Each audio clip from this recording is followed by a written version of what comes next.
Okay, is anybody looking at this? Because you've been to, how many in this room have been to a volunteer, how to grow your volunteer base, a session like this with the Arkansas Alumni Association before? Raise your hand. So is anybody looking at the screen going, what is this? So I would encourage you to kind of sit back, grab a pen and some paper, because this is not going to be your typical volunteer how to recruit session. Oh, might help if I had a clicker.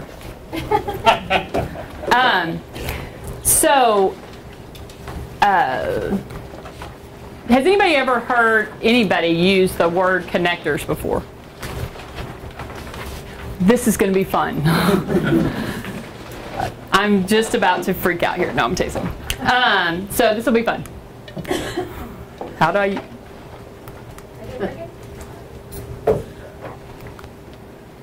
Do I point it? Please clip this out of the video. That'll be on the website, I'm sure. And I forgot the memo. I didn't wear red. Thank you, Libby, for wearing gray. I don't know. I think it might be out of batteries. I'll clip it. Yeah. I'm sorry. You're okay. Okay, so we're going to do a little interactive activity. Everybody take out their cell phones, which I know you have.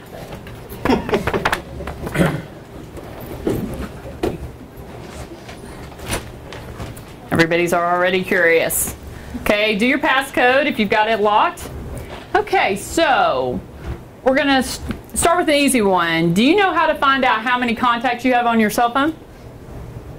Well, gosh, I am teaching all sorts of stuff today.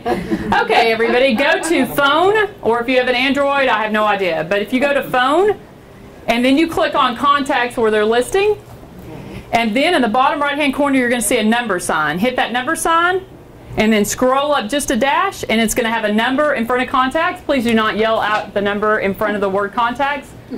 If you cannot get to this, and you have a phone and you're trying, please raise your hand. Okay.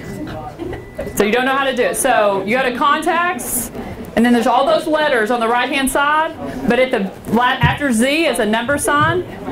Push that, and then scroll down a little bit, and you're going to see a number in front of contacts. Everybody there? Yep. All right. Okay, so we're going to play a little game. I'm You're sorry. not there? I have a dumb phone. Oh, I don't know. I don't know how to do it. That's what I'm saying. So let's just say, mentally make a guess. This is only a small snippet of the presentation. Okay, so who thinks that, who thinks they've got the most contacts in the room? Who thinks they've got just a lot of people on their phone? Anybody want to raise their hand and go, I think I've got over, who's got over 500 in their phone? Who's got over 1,000 in their phone? Who's got over 2,000 in their phone? What? Who's got over 3,000 in their phone? I win. I have 3,696 contacts in my phone. Wow. I haven't deleted a contact since I went with AT&T in 1998, which was when I started at Nations Bank. I have not deleted a contact, and they moved me 6 times, so that's a lot of contacts. And we're going to talk about that. That's really important. So the number's not important, but that's important. So how many friends do you have on Facebook? As minimum as possible. Okay, so somebody who really likes social media, how many do you have? 200? Over 1,000. I'm pretty sure you're going to win that exercise. Okay, I have 794, but I'm just not hyperactive. Twitter, who's on Twitter? Who has 100 in Twitter? 100 followers. Awesome, 200 followers. 300 followers. Woo, how many do you have? 25. Awesome, how many do you have? 420. Awesome, okay. Anybody at Arkansas Alumni Association taking down these names? Pinterest, if you're on Pinterest, have you ever looked? Because I didn't realize people like followed me that I didn't know. So like I follow people, but I have twice as many people following me as I follow, which I find ironic since I'm a Pinterest addict. But it's like hoarding electronically. I love it. I've stopped spending as much money. Pinterest, how many people do you have following you on Pinterest, if you've ever noticed that? 700. I have 809. You beat me? Pinterest, Pinterest. And Arkansas Alumni Association is on Pinterest now, as is U of A. Instagram, I just got onto Instagram. I just got back from Haiti in June, and so everybody on my team with the Global Orphan Project was on Instagram, so now I'm on that, and now I'm tracking all my nieces and nephews and stalking them, making sure they don't get out of line. So who knew that was the new thing? So Instagram, how many of you got following you on Instagram? 600. Holy cow. I have 87. I obviously stink on that. Okay, so let's talk about this. So, You didn't mention LinkedIn. huh? Oh yeah, I skipped LinkedIn. That was my second one. How many connections, who has 500 connections on LinkedIn? Who has 1,000 on LinkedIn? Whew, that's awesome. I have 879 and I was feeling pretty proud about that. Not anymore. That's awesome. Okay, so tell me how you use them. And I bet the answer is you don't. Do you? I use LinkedIn and Facebook to actively recruit people to come to our watch parties and other activities. That's awesome. But, I mean, that is awesome. Let's just acknowledge that's awesome because that's more than a lot are doing.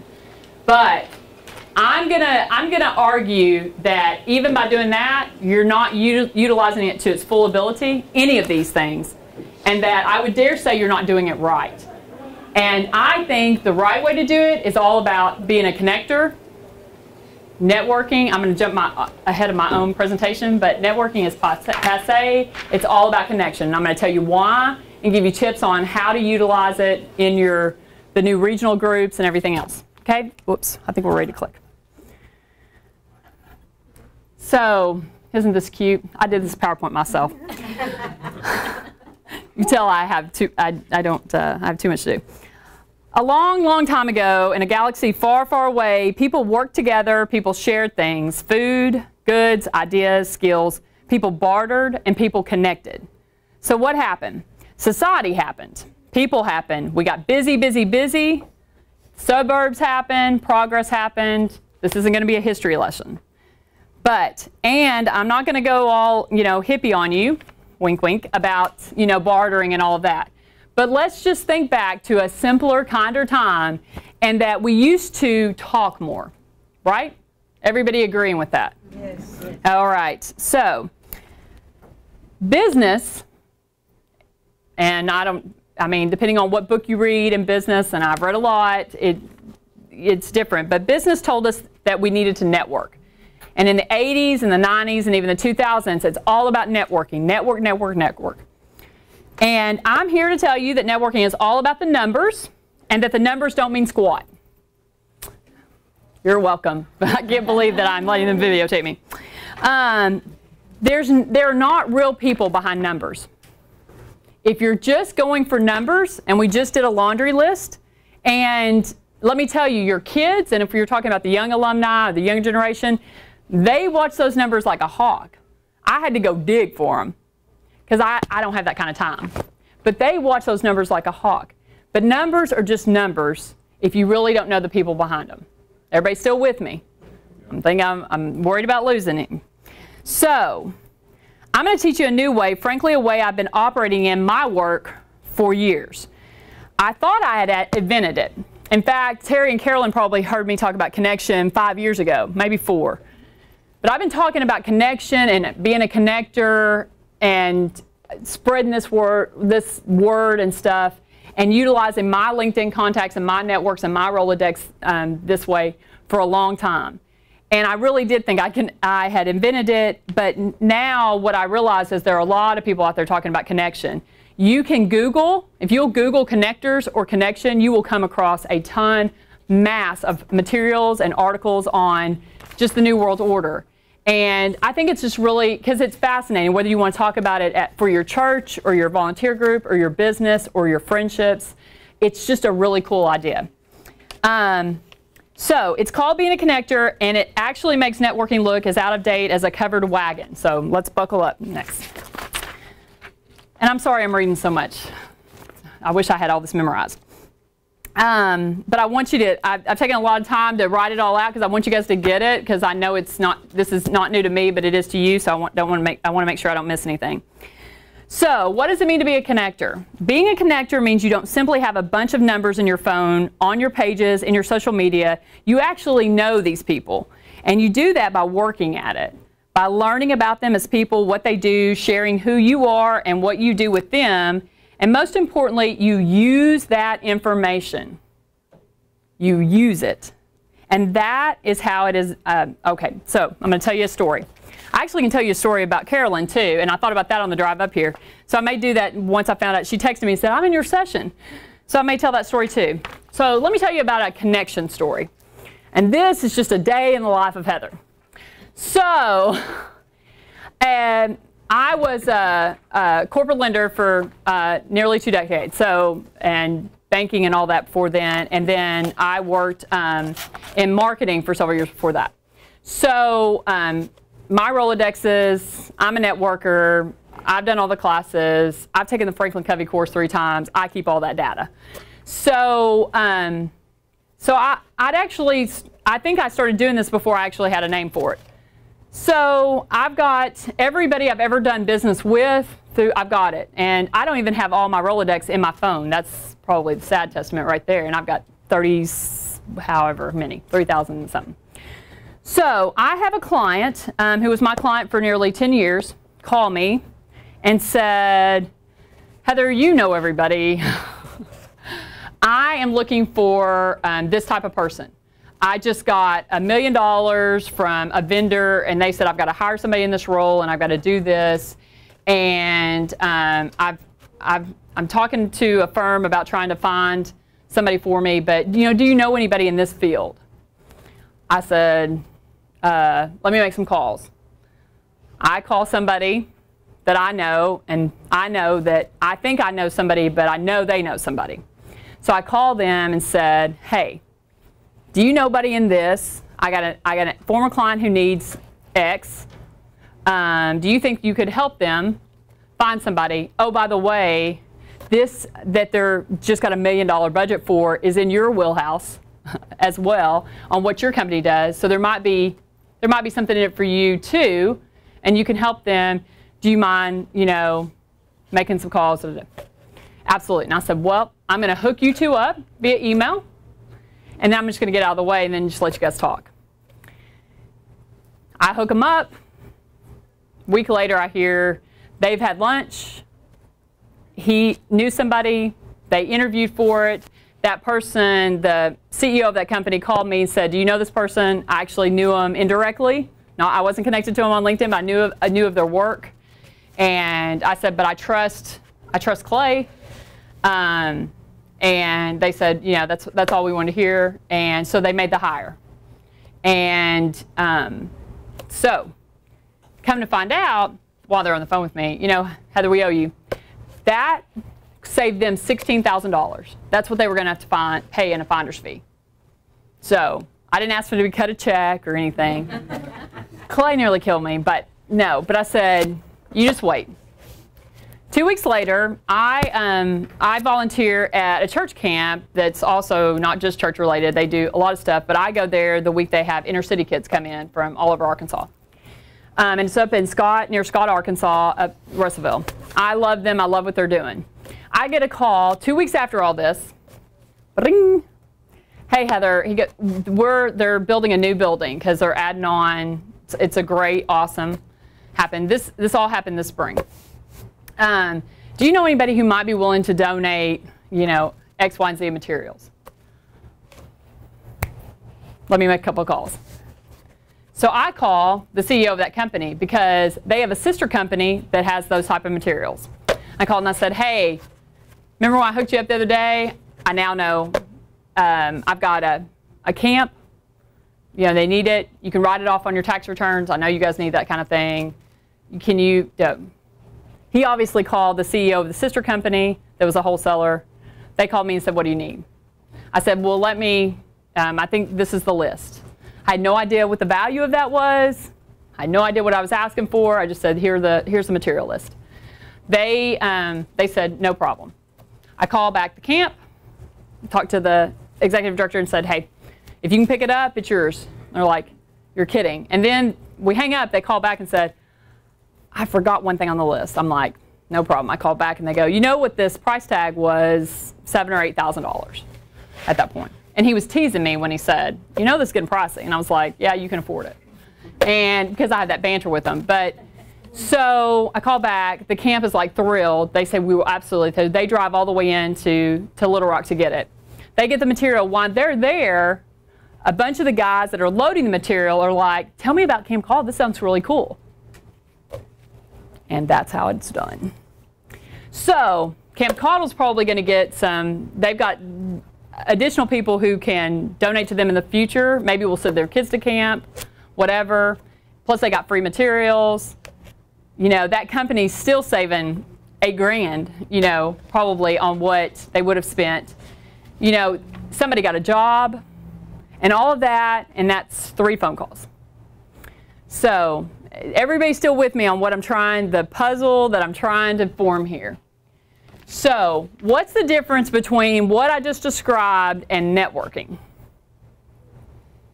Time. Taking action. Time. Time, action, one other thing. Results, yeah. Results, one other thing. Everybody guidance. Not quite, but true. People. I mean, there was a real person involved that I knew them, they knew me. There's a win-win. There's a relationship. There's win-win. I knew what they needed. They knew what I needed. It all got done. Connection. It's connection. Thank you so much. You get $20 at the end of this. So, but does it sound too easy? Thank you. Connection, networking says, this is what networking, and I think I'm surely jumping now. Networking says you go to an event and you share business cards, and when you go home that night, you have a glass of milk or a glass of wine or a glass of water. You can't remember anybody you talked to. You've got 20 business cards. You don't know squat about them, but whatever's on the card. And there's some of you in the room that are better than that. Some of you are worse than that. Some of you don't even get the cards. But it doesn't usually go too much more than that. There might be an email, there might be a card, but you don't know them and they don't know you. And the people that you do know, that you do really know, you don't have them in here. You don't use the notes section of the contacts where it says little notes like, you know, the CEO of that one company, he likes John Grisham books. So I get him an autographed John Grisham every year. You know, that cost me $25. So, I mean, it's just little things. And I used to do that. I haven't bought him one since he's not my client anymore, but I probably should. Especially since he donated $8,000 of material to my baby shirt. But the point is that I know them, and even if it's a little snippet, and even if I don't know them. So here's how you use LinkedIn. So Carolyn, can I tell your story?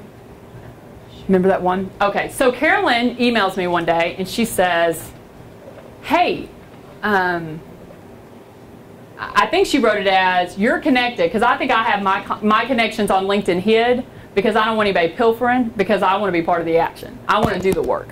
I want to know. So Carolyn sends me an email. She goes, hey, I think you're connected to so-and-so. Can you introduce me?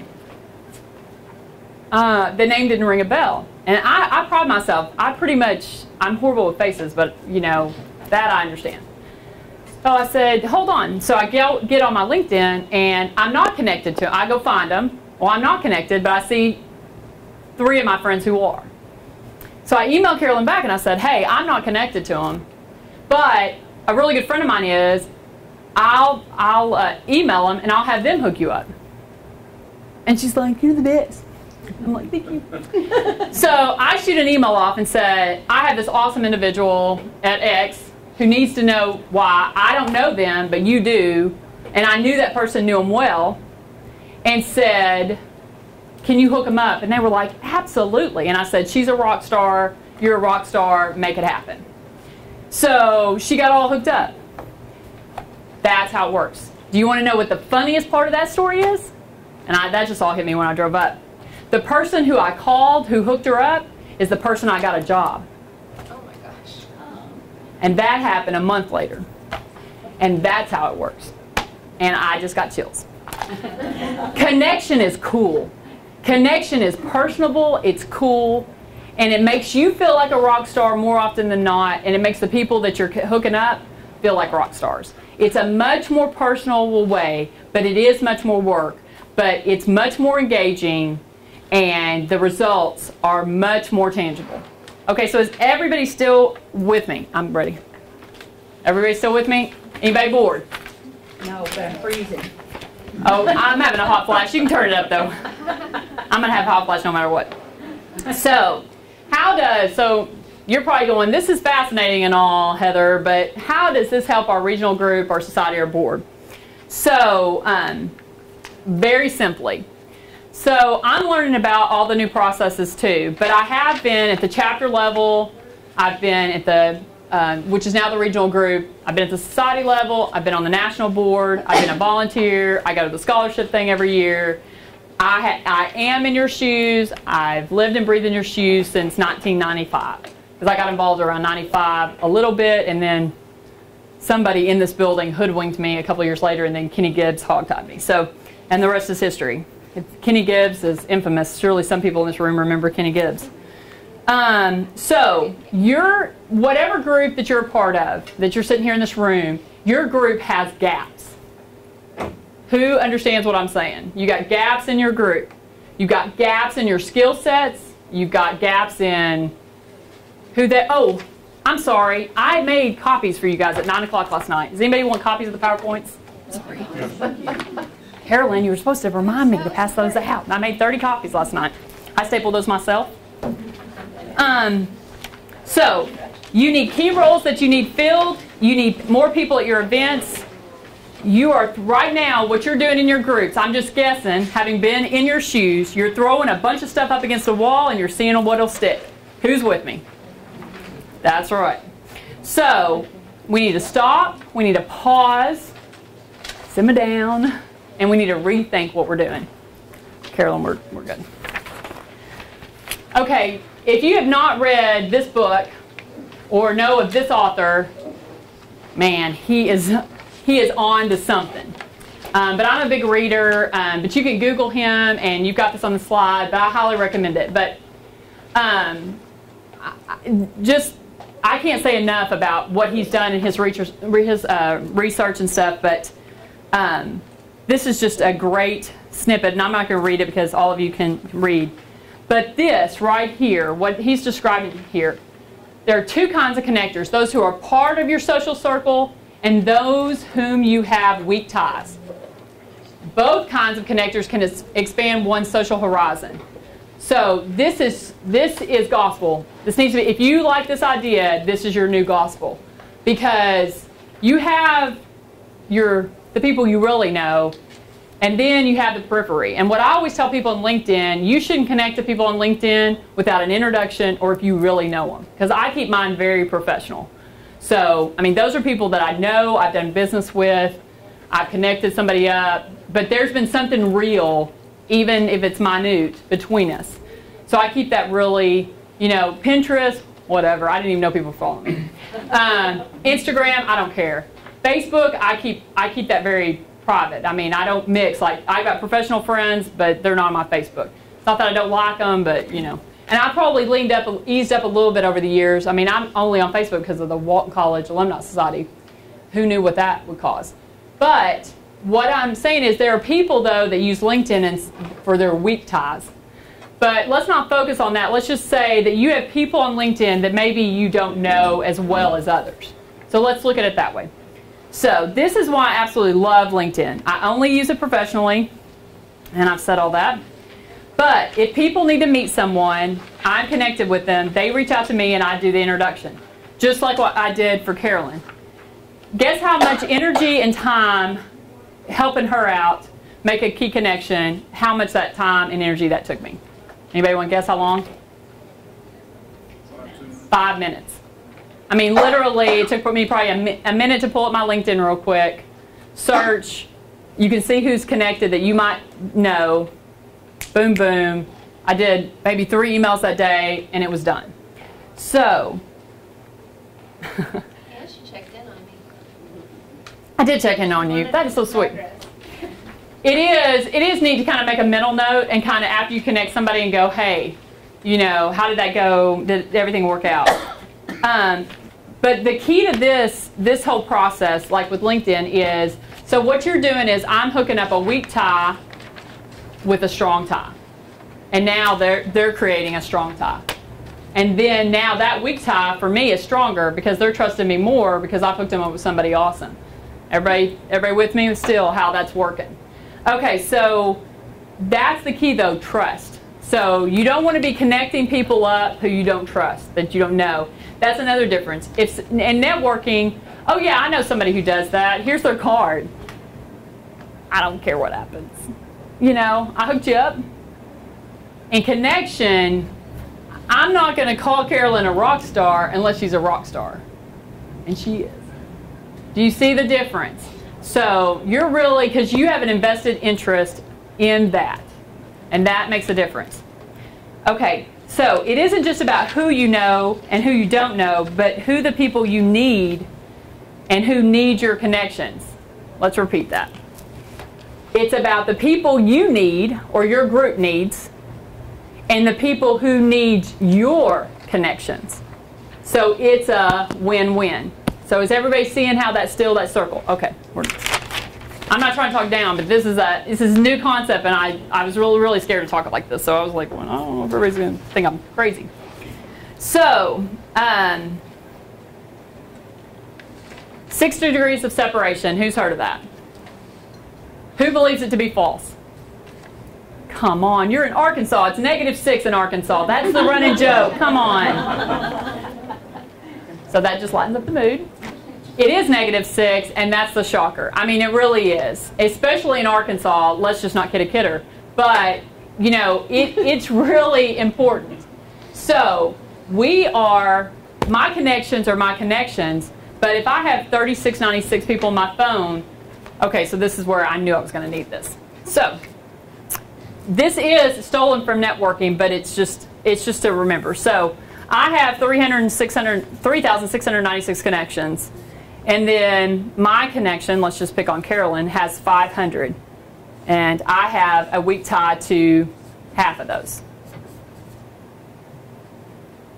So it's a web. And that's going to be important to remember. I didn't make an A in art class. So, whoops, I'm ready. People are not getting jobs through their friends, but through their acquaintances. Who believes this to be true? It absolutely, this is the new world. The new world. And before we go any further, I think in order for all of us, myself included, and I'm not saying that I'm not challenged by all the new things changing at AAA, because it's a lot. But if we want to make this work, if you want to make your business work or everything, you've got to believe in some of what I'm talking about in some form or fashion. Because this is the new world order. I'm just telling you, this is the new world order. And this is the truest statement probably on the whole presentation. People are finding funding, they're finding their clients, they're finding volunteers, they're finding donations, they're finding everything through who they know, through connection. Okay, good. So, the difference between connectors are they are social glue and they spread it. And I love that. I stole that quote. So a network is a web. So if you have a web and you have it going out, that's networking. Connections and connectors are the glue. So they're holding things together. It's more like the puzzle piece in the original slide, in slide 3. If you look at that, that's what connecting is. Because it's tighter, it's more real. A web can be broken and easily destroyed. If you have a business card, they're going to forget about you if there's no real connection between them or you or whatever it is. That is easily broken. That doesn't matter. But if you have a connection, how strong is that? You see the difference between who is, and I hope you all go back to your LinkedIn and go, I wonder how many of these are connections and just networks. Because if you do go back and look at your LinkedIn and think of it in those two things, I will have done my job today. because that's what you need to do. Who am I just networking with, and who is really a true connection? I just got chills again. I love this stuff. I know I'm a nerd. Okay. I love this. This is a great quote, but these people on whom we rely more heavily than we realize, connectors, people with a very special gift of bringing people together. If you can work towards becoming, when somebody says, Heather, you're a connector, I go, thank you. It makes me happy. I mean, it brings tears to my eyes. I kid you not, I am very nerdy about all this, but I love that because I think connectors and care are interchangeable for me. Because I think if you become a connector, then people know you care. If somebody calls me or emails me, they know I give a dang what happens. And I believe that. I think they do. I'm not going to put Carol on the spot, but I think that they know Heather's going to take 5 minutes and do what she can. And that's the difference between being a connector and just being a networker. So I love that. And so I would love it if you go, I want to become a connector. I want people to think of me as people bringing people together. Can you imagine if all our societies and all our regional groups said, I want to be a part of that? I just got chills again. Because they're really connectors. They're kind of bringing people together, different whatever. And I know that, you know, they really care and da-da-da. How cool would that be? That would cause a ripple. He should really be getting, well, they are getting on tape. There's some good stuff for Heath. So, who do you call? So let's just dissect it a little bit more. Who do you call when you need a babysitter, a plumber, an accountant, a therapist? I mean, so who are you calling? Think of who you're calling.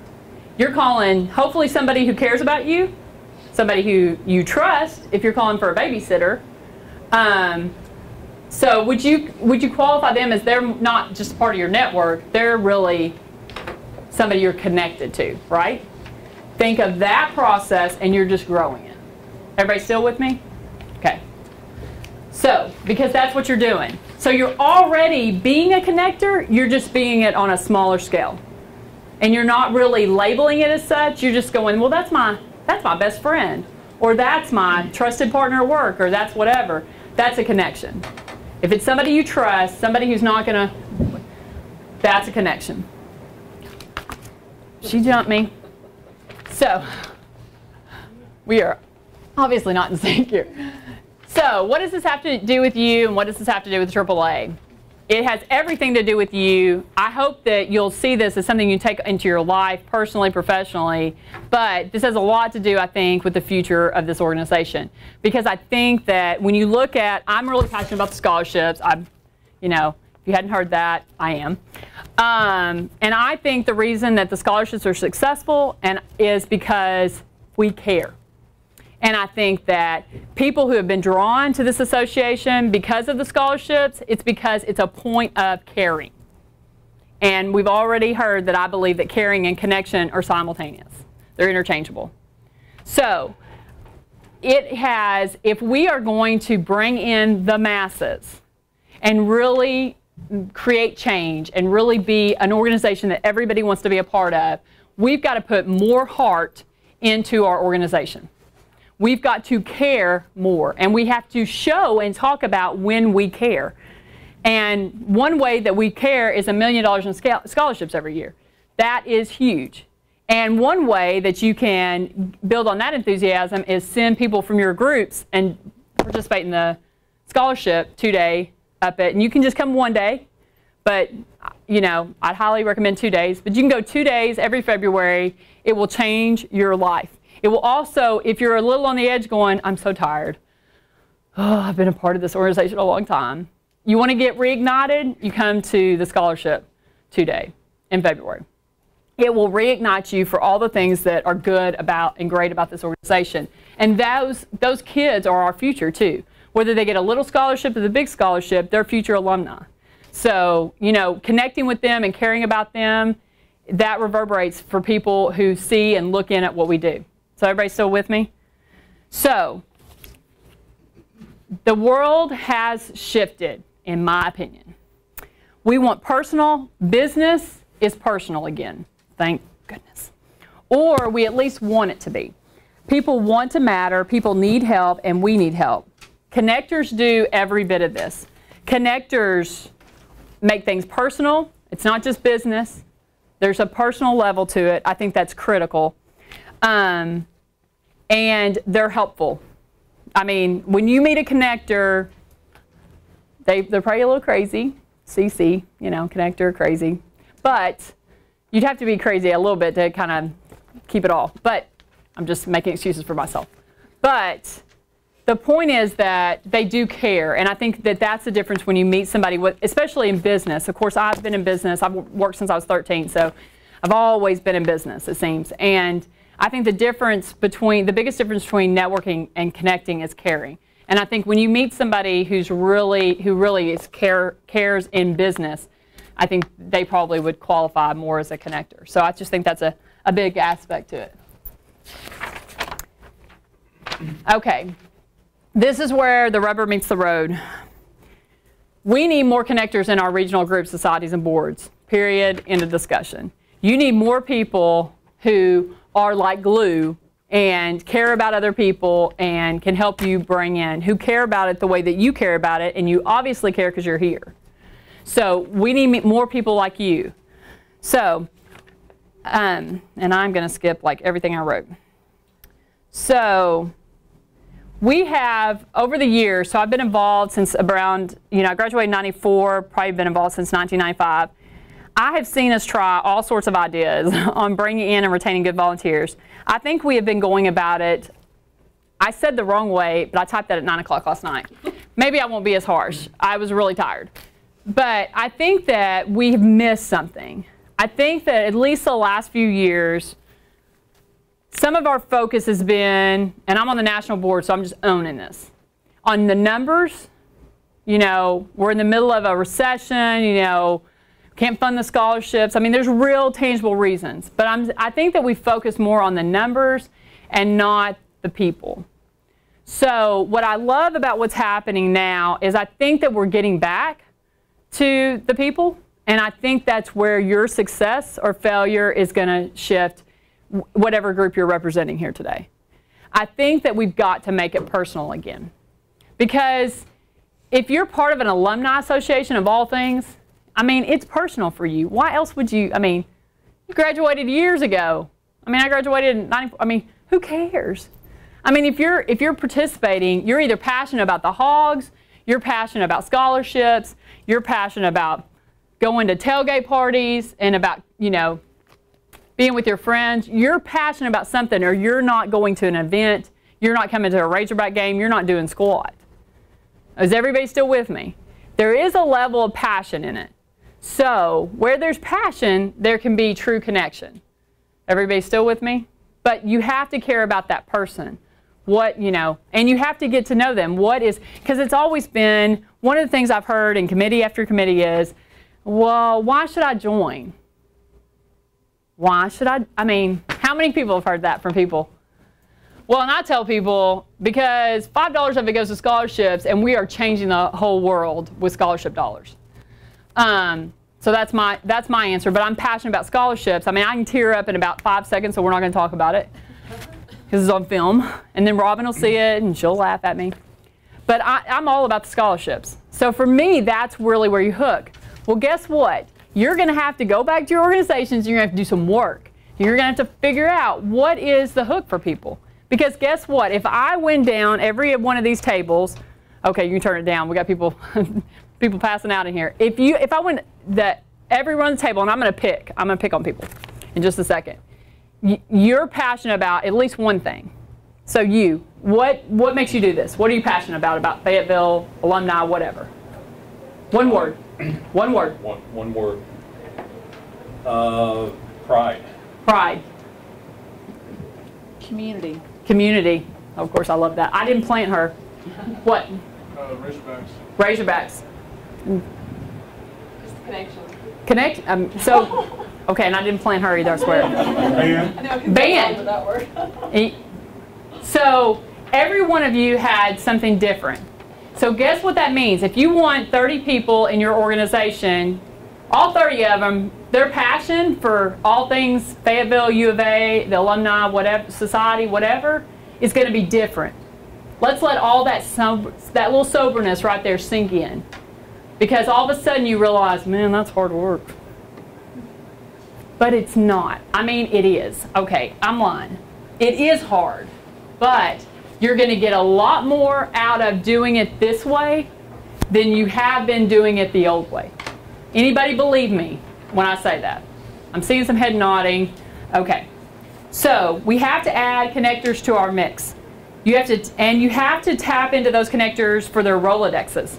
So read that as skill sets. We've got to grow our base organically via a desire to connect, to help, yes, but primarily to connect. Got to go from that. So where do you start? You have got to do this, and you don't have to put together a 1,000-page strategic plan like Fayetteville does or the association does, but your organization needs to at least have a 5-page, handwritten, at whatever you want to do, strategic plan. I mean, because a strategic plan, and it's just overall, it's just saying, who are you? What are you? What do you want to do? What do we want to be when we grow up? And that's not about, can you black that out for just a second? That's not about what Graham wants you to be, or Heath Bowman wants you to be, or Carolyn wants you to be. That is what does your group want to be when they grow up? And I am telling you, those things are going to align, but you can't make it about what the Hill wants. You've got to make it about what your group wants. Because if you don't, they're not going to buy in, and then you've wasted all your time. So, success story. Walton College Alumni Society Board of Directors, they were going to disband us because there's too many boards at Walton College, da da da da. So I tell this story, and I'm just not going to go into the details, but you know, that society was rocky for a little bit. And so the way we turned it around was we got everybody fired up about scholarships. And then we fought demand, because demand said we couldn't do it. You can't raise dollars when the recession, da da da. So I think we've raised about $87,000 in 3 years, because you know, we don't know what we're doing. I'm not real fond of demand. But what I knew I had on my hand was a group that wanted the society to stay. They just didn't have any glue holding them together. And what scholarships gave us is the glue. Because everybody could get fired up about kids in that room. Now, it's going to be different in all your rooms possibly, but everybody could get fired up about kids, and then eventually everybody got fired up on fire from Molly Rapert, who's a phenom of a professor over at the Walton College, because we ended up naming one after her, and that thing funded so fast our heads are still spinning. So what I'm saying is, everybody said, the naysayers said it could not be done. You've got dysfunction, you can't pull it together, you can't raise that kind of money in this environment, blah, blah, blah. But what we knew that nobody else knew that was naysaying us is that everybody in that room was passionate about scholarships. And so we were going to, and they were passionate about keeping that group together. And those two things allowed us to make connections, get it done, and then it was even more successful. And that board today is twice the size as it was back then. So I use that as one example. There are success stories in the Arkansas Alumni Association and through all of these things. But we figured out, who are we? What do we want? Well, we're just one of a gazillion boards at the Walton College, but we're tied to the Arkansas Alumni Association. We love kids. The Arkansas Alumni Association is all about scholarships of kids. Why don't we tap into that and make a difference for specific Walton students? And the rest is history. You see how that worked? I mean, it was just boom, boom, boom, and then you light the match. Everybody still with me? So, and I could personally, and you can come get my business card afterwards, I can send you lots of ideas on strategic plans and stuff. Heath Bowman's a rock star about stuff like that. But you've got to, it doesn't have to be fancy, but you've got to know what's your mission and what's your purpose, and you've got to develop that for your group. Your groups have to have personality and identity and connection within themselves, or they will not survive. They won't. They will not survive. Because the mothership can't do it all, and you guys can't do it all, but you guys have got to figure out your own identity. Does that make sense? Okay. Okay, so a strategic plan, I went completely off script, so I'm going to read this now. A strategic plan shows you where your needs are, where your gaps are, where your strengths are. Then you use the base of people that you have now. So this hopefully brings a smile back to your face, because it's not all, you've got a great base. Even if it's 2 people, you've got a base where 2 or more are gathered. So you have you use that base of people that you have now to tap into their connections. So if you just had me and this rock star, you'd have 10,000 connections between the two of us. Let's let that sober thought think in. So I don't want to hear about, oh, well, there's just like one of us or two of us. If you just had me, you'd have, 3,600 just my phone. Think about that. So even with just two, you can make magic if you really got organized and put your mind to it and kind of use some of these strategies. So use the connections that you already have with the core base that you already have to fill in those gaps. Is your group need somebody who knows social media? Do they need somebody who knows marketing? Do you know someone in that field? Do they know someone? Does somebody who's already on your core group know somebody in that field who either is a member of the Arkansas Alumni Association, graduated from U of A, is a friend, because they can be a member and participate if they're a friend. If they're a crazy Razorback fan, they absolutely need to be a member of this group. So think about those. How do you get them in? How do you help them create the connection? And go, man, you want to be a part of this, and this uses your skills, and then you'll meet all this, and this. Find what's their passion. So-and-so knows somebody who has a tie to the U of A, to a college, a kid in high school who might want to attend. It's not too hard to start making those connections once you really start thinking of it in that way instead of the old way. So you need donations, you need in-kind gifts, you need certain skills in your group, you need certain passions. So if you're in Little Rock and, I don't know somebody who owns a liquor store or a distributor, but I know somebody who's like best friends with them because they tap into it for their group. And there's a connection. And hey, I'll help you get this, because I know you need this, and that's how that works. Bartering is a beautiful thing, and you should reignite that in your groups. That's a great part. Bartering, I think, is a great part of connection. So, oops, I'm good. So how do you recognize these types in the real world? So connectors are fantastic at expanding your network. We've certainly belabored that. But this is how connectors talk. Oh, you should talk to. Have you heard about? Let me introduce you to. That's how connectors talk. It's a different, network. Oh, that's great. Here's my card. I mean, if we're a connection. If we're in a connection, I was going to go backwards and there's a camera. That's not good. If we're a connection and we're meeting, I'm going to know, like, what do you do? Tell me your story. Connectors want to know other people's stories. Stories are cool. And if you're not really good at that, you need to find a connector and put them in your group and let them be the, hey, tell me your story. So I know, so while you're telling me about what you do, I don't have ADD, but if I did, this would be a great place to utilize it. But I'm thinking about, oh, I know so-and-so, they need that, or da-da-da. That's how my brain works now. And it's almost like having ADD, but I've been checked out, and I don't have ADD. I wish, because that would be a good excuse to have some extra drugs. But I got to lighten it up. You guys are kind of getting stiff in here. So, but that's what you do. So when you get introduced to somebody, you're already thinking about somebody that you know that could benefit from that, or vice versa. So does anybody, we could actually role play it if you guys wanted to, but I mean, does everybody catching on? Because everybody's going, do not pick me. But you see how that means? So like when you get introduced to somebody, and here's the thing. As a connector, you're not thinking what's in it for me. Hopefully you picked up on that. While I'm talking to her and she's telling me, I'm thinking about all the people I can hook her up to and all the people that I need to hook up to her. I don't give a rat's tail about myself. Because what's my guess? Just like when I'm on the phone with, I know that's going to come back around. No matter what you believe in, karma or whatever, it happens. And you have to buy into that to become a connector. Because you can't be selfish and self-centered and be a connector. It's not possible. I'm just telling you.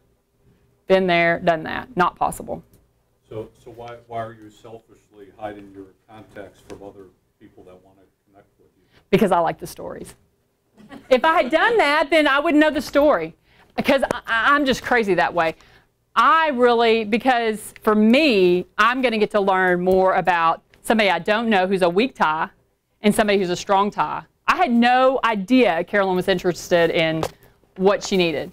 So I'm thinking, that's pretty cool. And now I know something else about her that I can use. And so I think I even said, oh yeah, there's this event. And hey, you know, and you could crash my house or you need to come to Laura. You know, so you learn more. So I am selfish in a way because I want to know more and I want stories. But the more I know about Carolyn, the more I can connect people with her and vice versa.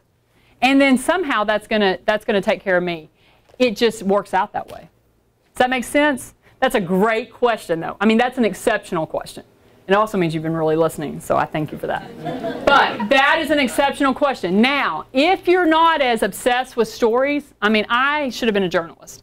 I don't know what happened to me at the U of A. Because I really like talking to people, and I like to talk clearly.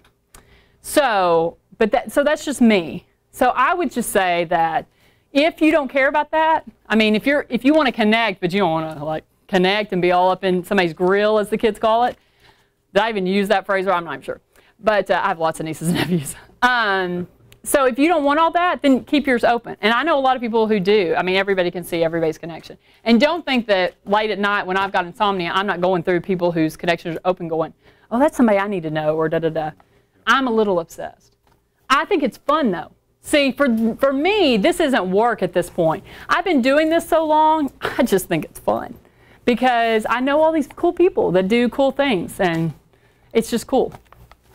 How many times can I say cool in one sentence?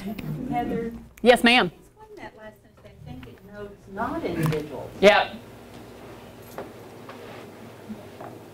They are helpers. I mean, all that's, they don't see the money or the gift in kind necessarily. They don't see the tangible, they see the heart.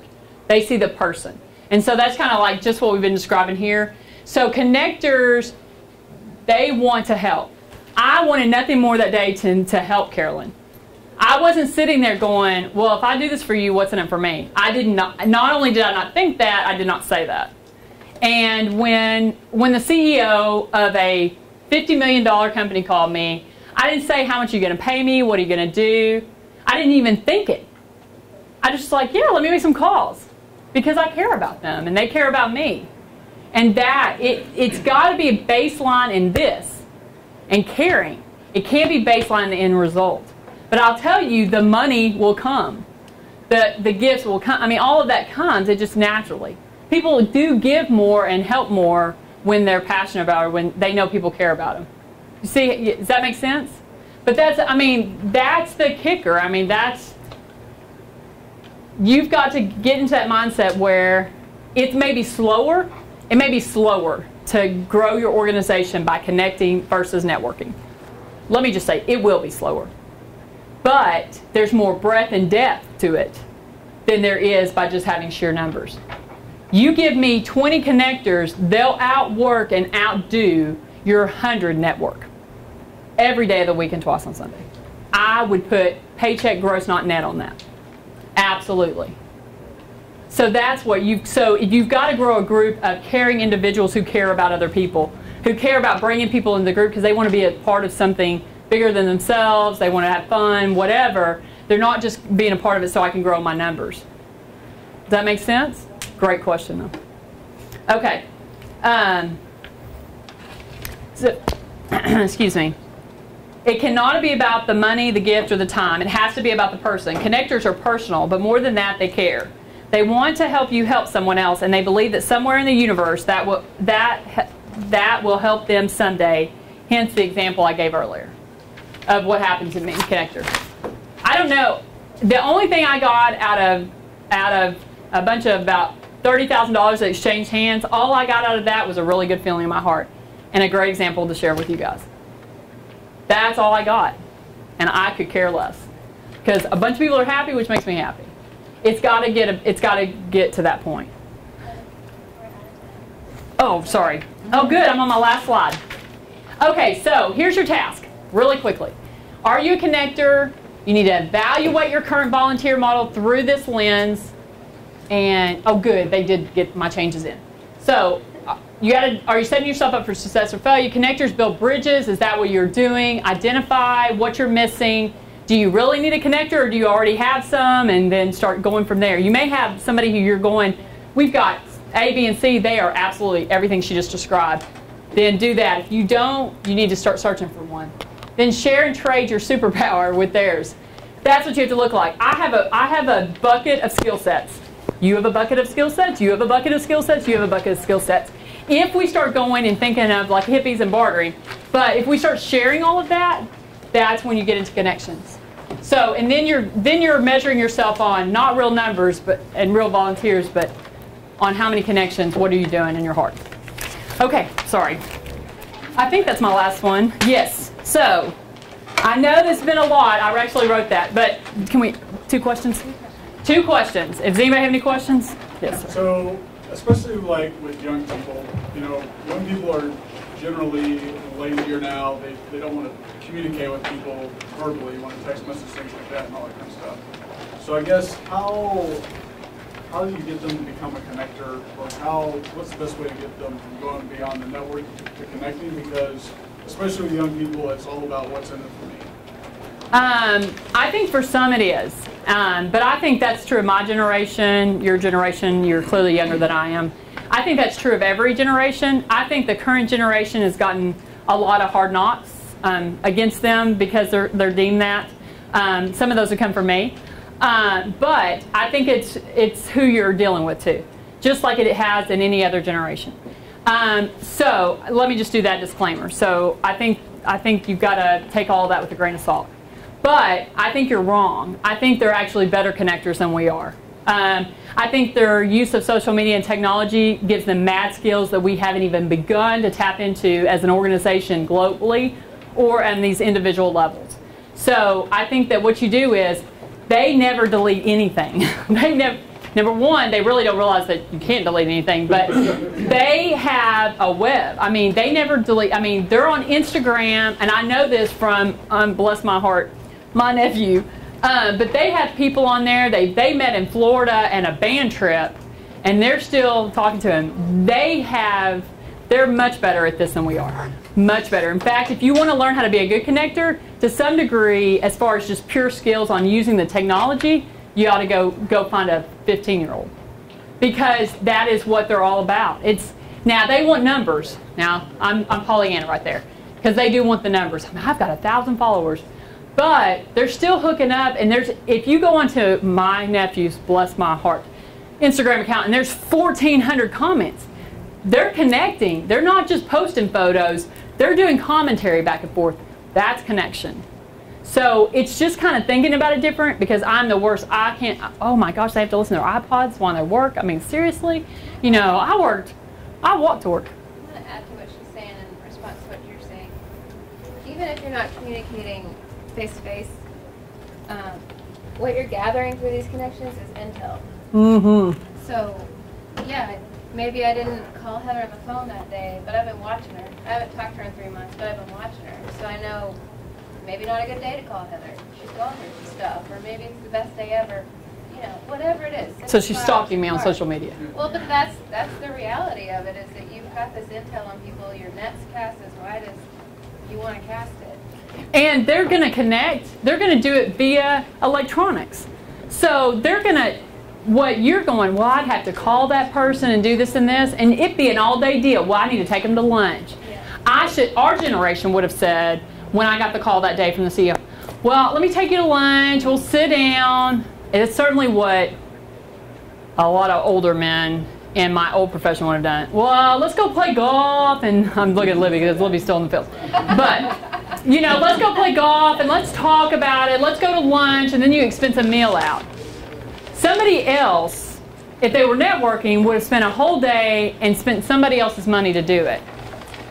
It took me 5 minutes, and I got better results. And that's what the kids do. The kids are faster because they know, I'll just hook you up via email, or I'll send you my stuff. They're not, let's go to dinner, let's hang and figure it out. So does everybody make sense? You see that difference. Connecting is speed, efficiently. You got a problem? Man, let's figure out a way. Let's take care of that. Okay? Good question. Good. Yeah, a lot of that is due to changes, though, over time. Generational changes and changes due to technology. Right. I think the older man description was probably, that's the way he was absolutely taught. Face to face, good handshake, introduce him to slap on the back, that kind of thing. Right, and let me tell you, I'm a hugger. So like all my clients, they hug me. I didn't shake hands. I always hugged. Yeah. So I guess I'm a connector even on that aspect of it. But there's nothing wrong with that, and I'm not saying that there is. John Reeve, we just got him on some technology. I mean, he's definitely like of that old school, and I'm of that old school. I mean, I spent 20 years with expense accounts. I'm just saying there's a better way, and there's a faster way, and if we solely rely on that, your organization is going to be dead before you get out of this room, because everything's moving too fast. So it's how do I make connections and make it personal at the same time. So it's just trying to mix those two. You're kind of doing a little bit of blend. But you want the personal, you want that touch, because you want them to come to events so you can hug all over them and love all over them. So it's not abdicating that, it's just how do you get to that part, the good stuff faster, and make the connection and then get to the good stuff. Yes, ma'am. And I think it's got to be my last one. I'll try to make this quick. My background is marketing and management, and so I developed a lot of these programs from a company point of view.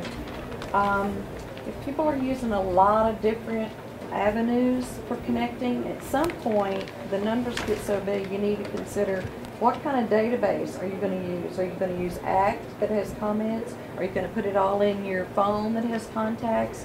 You're going to try to, I don't have the answer, but it's at a certain point, if you're keeping A, B, C, D, 6 or 7 lists, how are you cross-pollinating or something? And that may be in the next session. Well, and I don't know what's in the next section, but what I would say is if you're an organization, you've absolutely got to start thinking about a database. As an individual, I'm just not going to go there. Once I get to that point where I'm actually trying to manually keep data, I'm losing my personal touch, because that's just me. But as an organization, you absolutely have got to, keep a database. But what I would encourage you to do is not worry about keeping the list and the database as much as trying to find that connection.